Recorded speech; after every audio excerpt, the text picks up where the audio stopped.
Imagine being born into a world of violence, destruction, and so much pain and hurt that everywhere you turn, it's nothing but disappointment, crushed dreams, and no hope. See, that was me. I was born on the east side of Detroit, and I was a little more wild and violent as the average kid. Got bad grades. I never really had a high academic scores or anything. As I got older, my youth really moved fast. When I got around, maybe I would say like 7 or something like that, I started getting around a lot of older dudes. And I used to see like a lot of different things I didn't really ask questions about. It would be stuff like drugs and guns, and the more I started to be around it, the more it started to become normal to me. I always wondered, like, how come I don't have anybody in my life like a father? Someone that would never leave, someone that'll always be there no matter what and protect me. I finally figured out what happened with my dad. He was gunned down, shot around 22 times in cold blood. And it hit me pretty hard, like growing up, not having any security, not having really any protection, and just to kind of get out here and live on my own. It made me a really angry person. When I got older, around like my teenage years, I got into the whole scene of selling drugs. I was in places that a lot of people know called trap houses. At the age of like 14 or 15, I was selling drugs and dope out of a vacant house. I did a lot of stuff that I regret. And as I got more into it, I ended up getting robbed and like a few times, and I tried to seek revenge and I tried to do things, but the whole time I tried to, things would get in the way to where it made it almost impossible for me to go back and retaliate. So I ended up moving out to Taylor.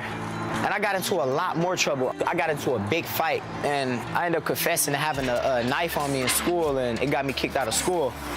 So at that point, my life was like, wow, like, what do I do from here? I was in this point to where I was just ruined in the inside. Words can't really describe how I felt. I wanted my life to end. I didn't want to live anymore because everything I ever lived for, it was gone. And one day, my mom, she brought me to a church event. And they had like these comic books to where it was like modern day biblical stories in it. And I read it, and it related to my life so much. It was like gangster stories, and it was talking about how Jesus came down to give us new life, to die for us and save us and purchase us by his blood. And the scriptures are saying that everything that you are living with right now, or every burden or every sin that's in your life, God can take that. He can take your past, erase that, and give you a whole new future. I wanted that. I really wanted that. So I read it and I prayed the prayer that was in the back. So I believe that's when I accepted Christ.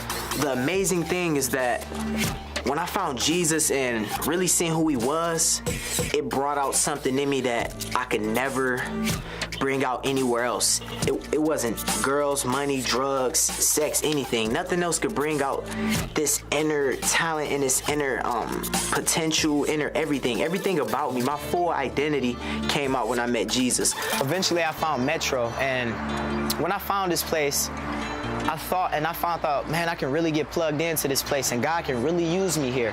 And Metro has really grew me in my talent as rapping, and now I'm a worship leader for a lot of people. The thing I like about Metro is you don't have to have a degree, or you don't have to go to school for all this stuff. You can just step right off the streets and jump right into it. You can be accepted for the person that you are without any type of judging.